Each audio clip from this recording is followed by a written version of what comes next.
Borneo.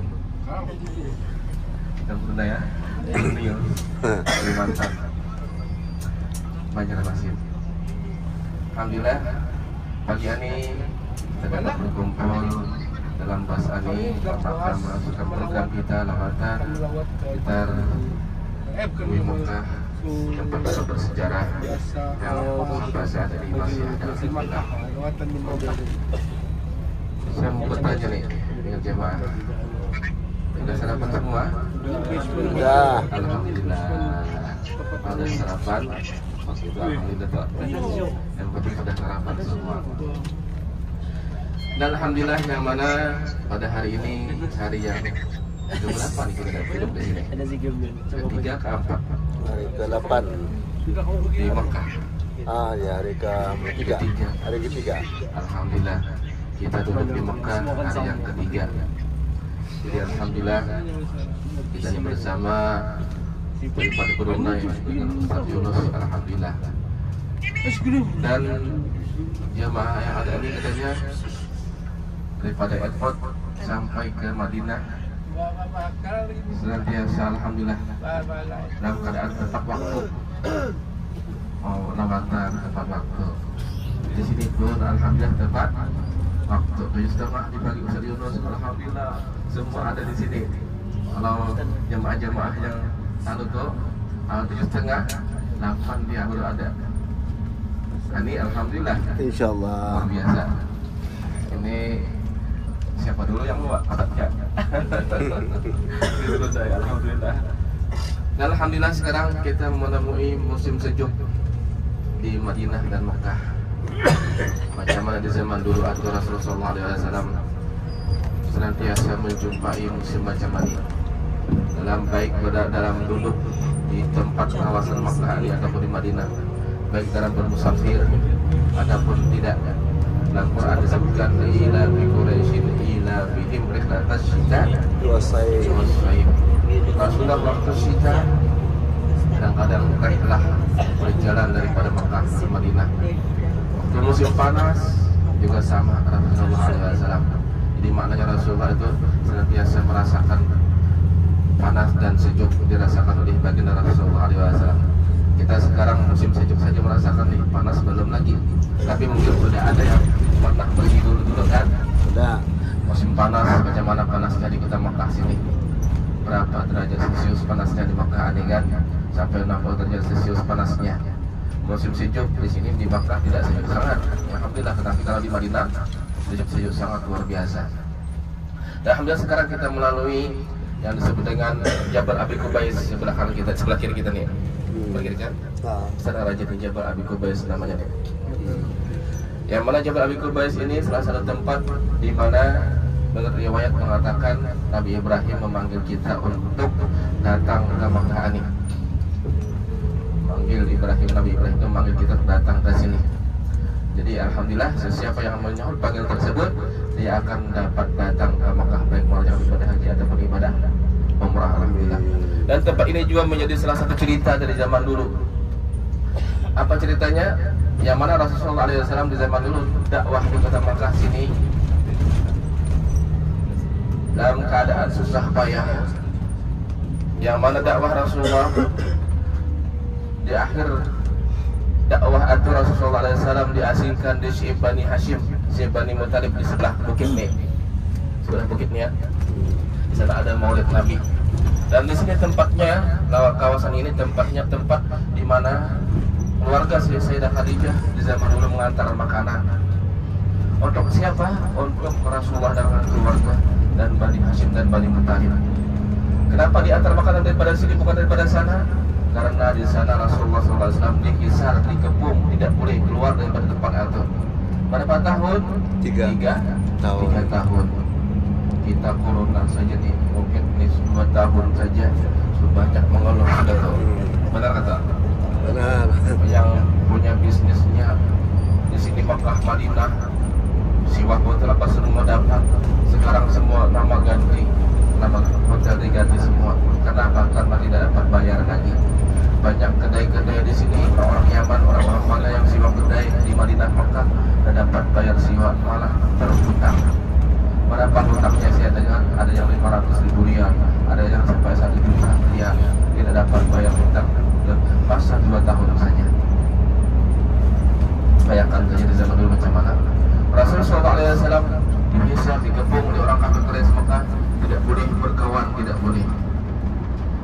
tidak boleh lagi menikah, apalagi menikah tidak boleh.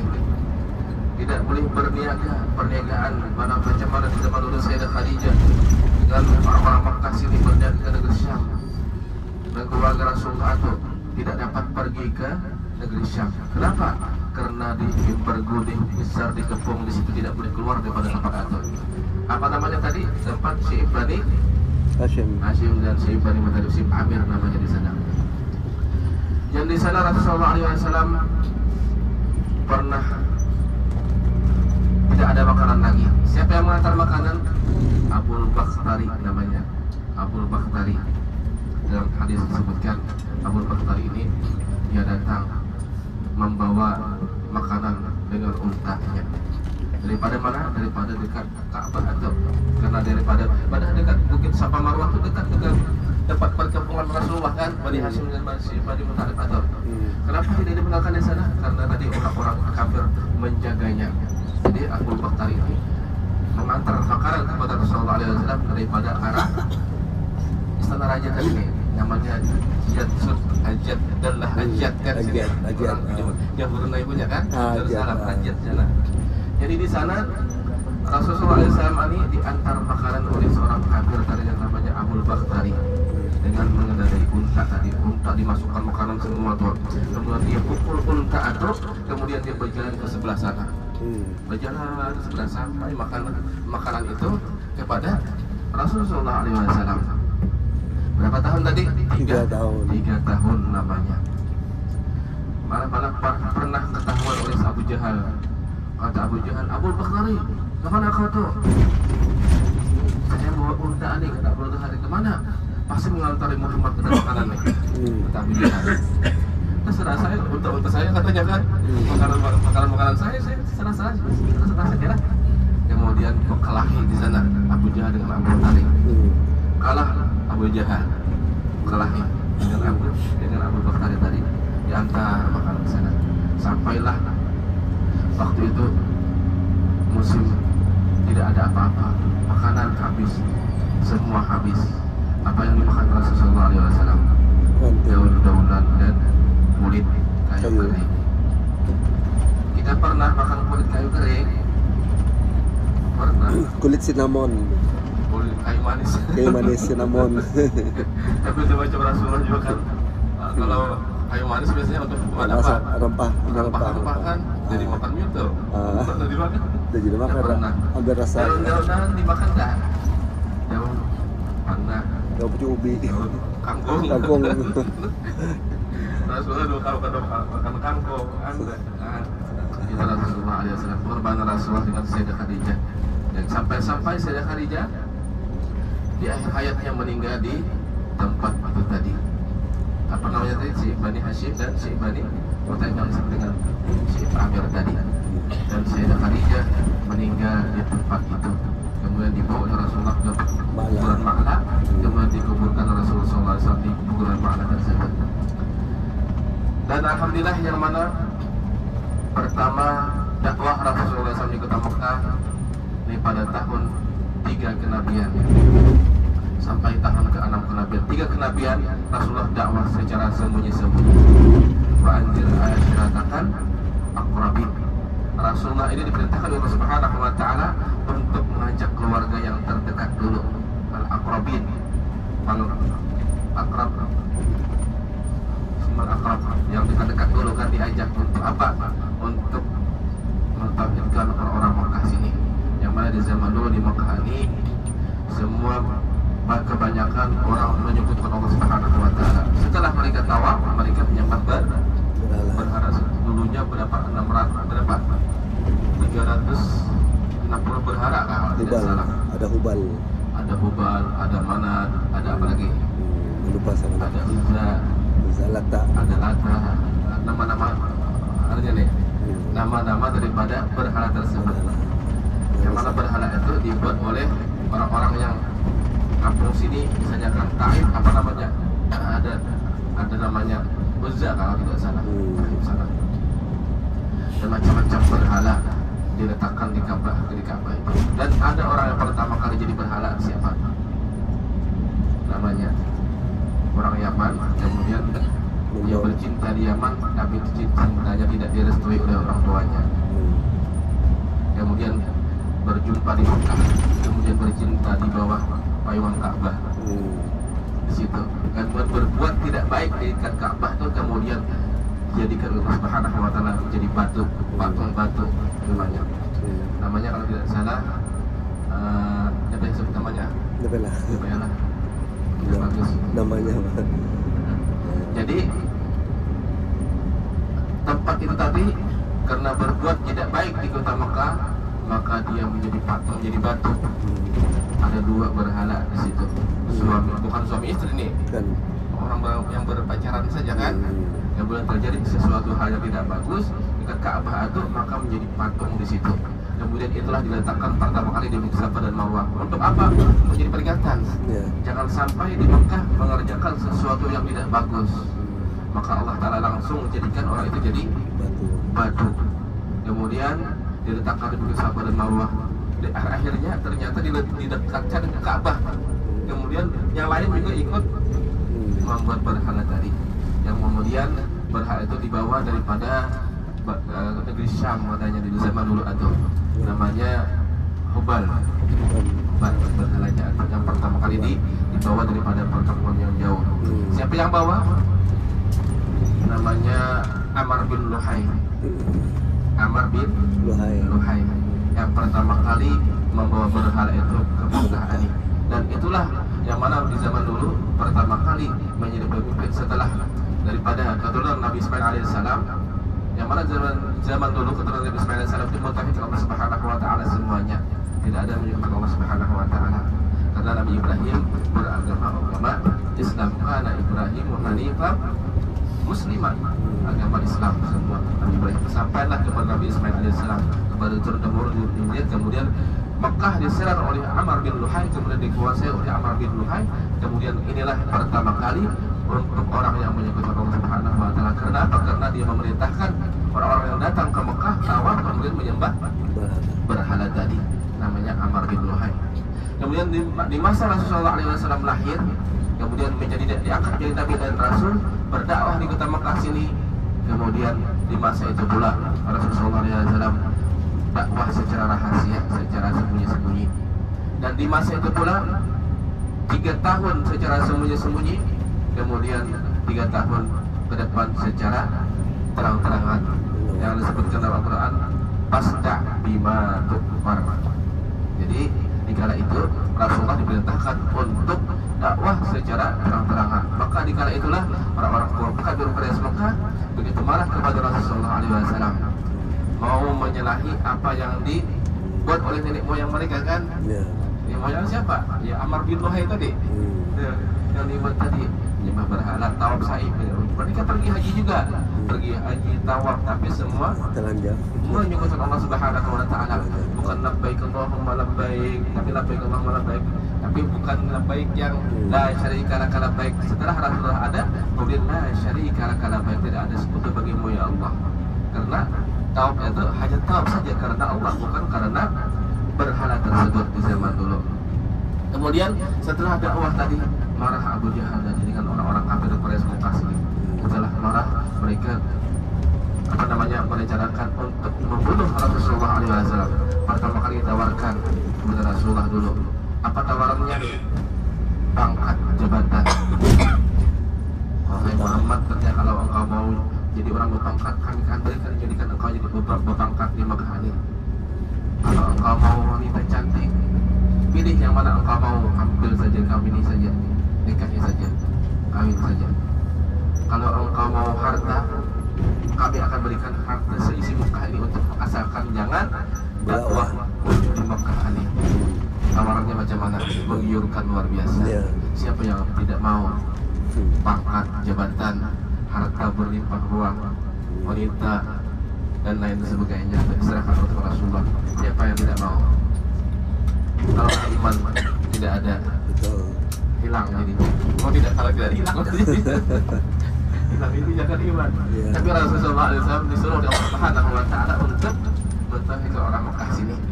Kemudian Rasulullah menolaknya. Kata Rasulullah, seandainya matahari turun diletakkan ke pundak saya, kata Rasulullah, saya tetap dakwah, tidak mau berhenti.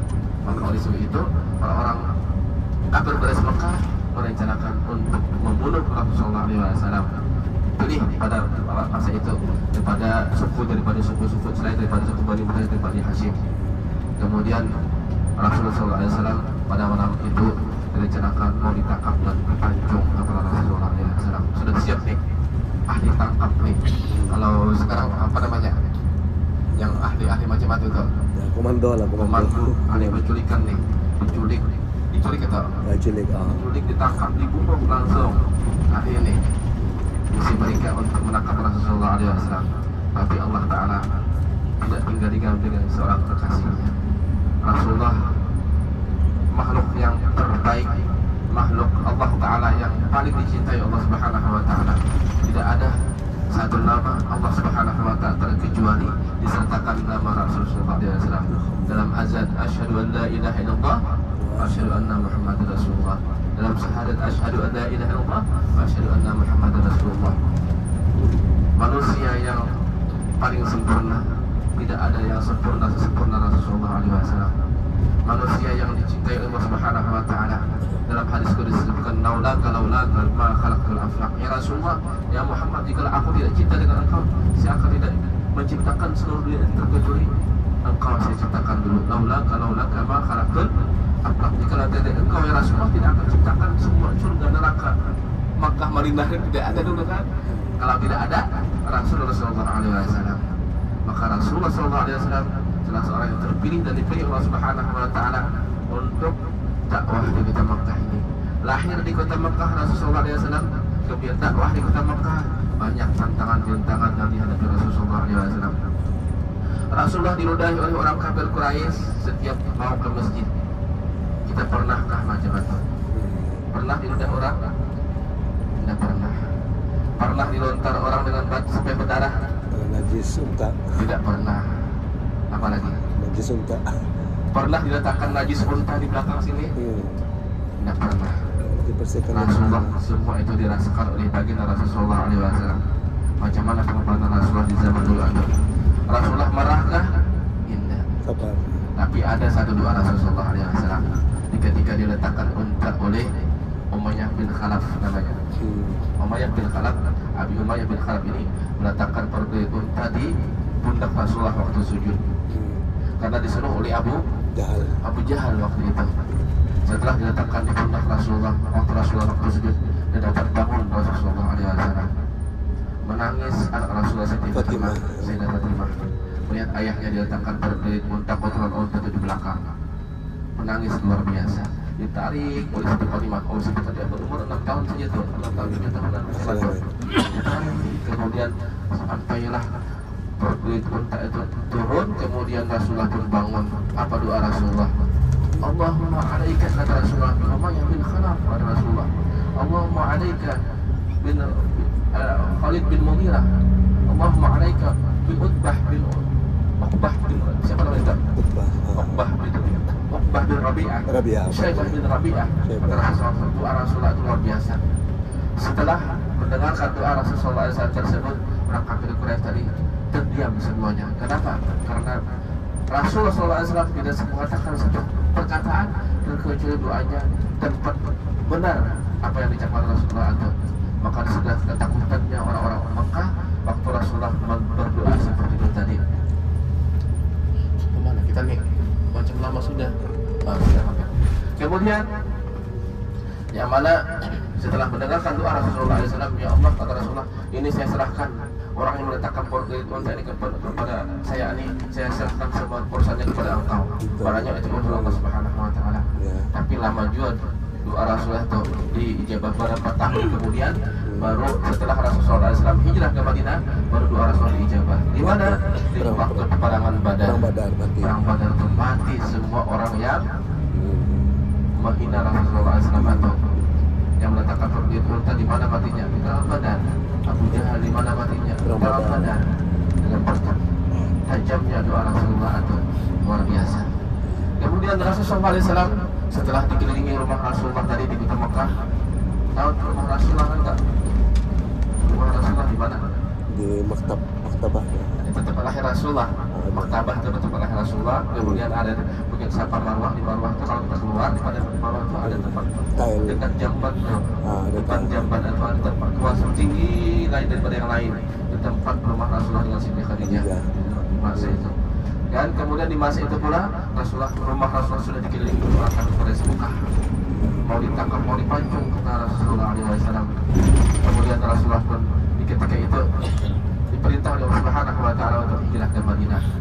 Kemudian Rasulullah membaca surah Yasin sampai waja'alna min baini aydihim sadda wa min khalfihim sadda aghshaynahum fahum la yubsirun. Dibaca Rasulullah sampai kemudian diambil Rasulullah pasir dilemparkan ke luar untuk orang kafir Quraisy sampai mereka semua tertidur semua, apalagi musim sejuk macam ini tidur nyaman kan nyaman tidur.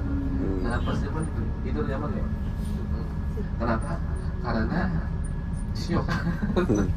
Sambil cerita biasanya syok tidur tuh. Nah, cerita nyaman tidur. Kenapa? Karena kita menyebutkan inna dzikril auliya tanzilur rahmat. Ketika diceritakan kisah para wali-wali, ini Rasulullah kita ceritakan tadi kan? Tanzilur rahmat, masih turun Allah Subhanahu wa taala. Pakai ikon kan ya? Mau pakai ikon? Kenapa ya? Enggak, enggak ya. Panas. Oke. Oke, alhamdulillah di mana kita sekarang nih?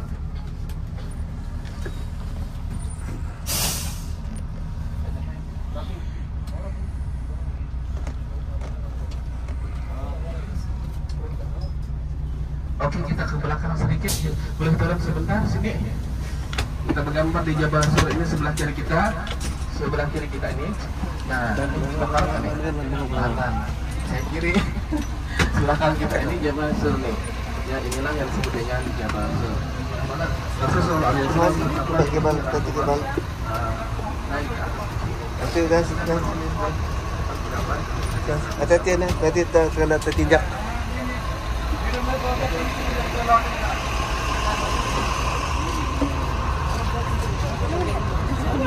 Man, kaya man.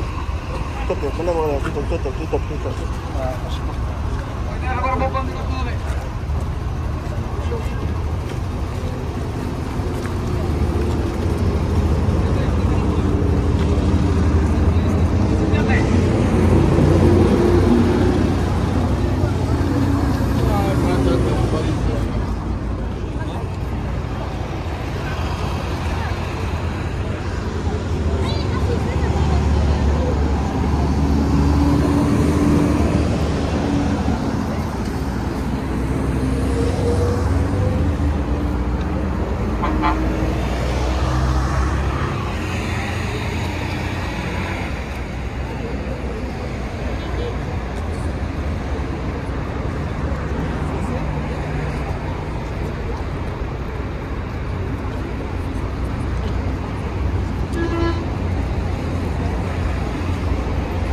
Ikut aja mana?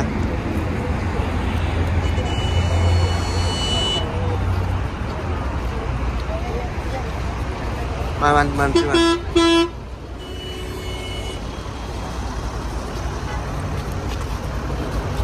Jalan.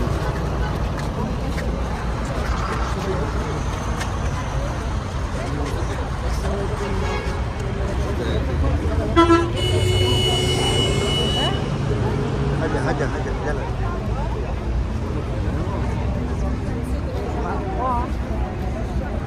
Jalan.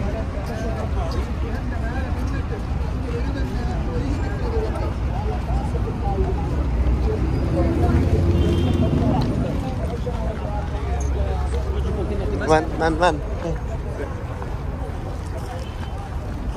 Jabal Sur.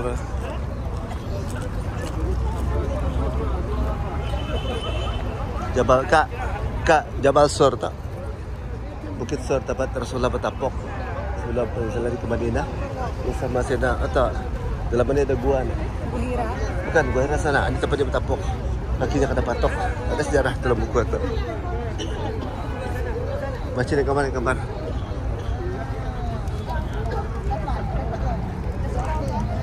Baca di mana gambar man.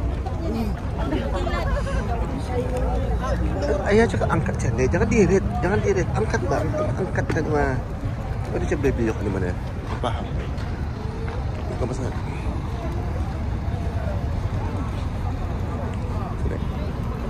Angkat kaki itu jalan.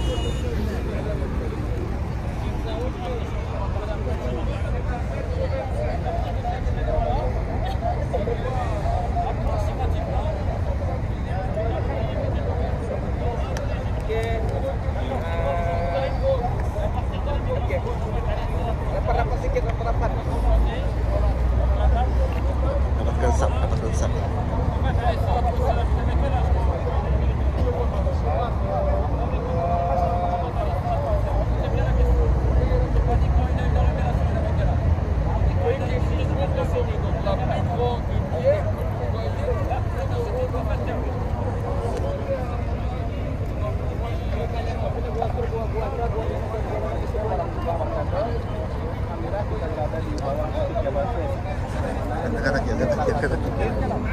Yang Allah Subhanahu wa taala berikan akan dimasukkan ke dalam surga. Kenapa? Karena ini berasal yang menyelamatkan Rasulullah SAW daripada dia terangkat Israel maka itu. Yang mana Rasulullah SAW dengan Bakar Siddiq sampai ke sini, kemudian Rasulullah atau dipanggil oleh Bukit Qur'an naik ke atas. Sudah banyak. Apa kata kita tuh? Ya Rasulullah, ya Rasulullah, ya Rasulullah.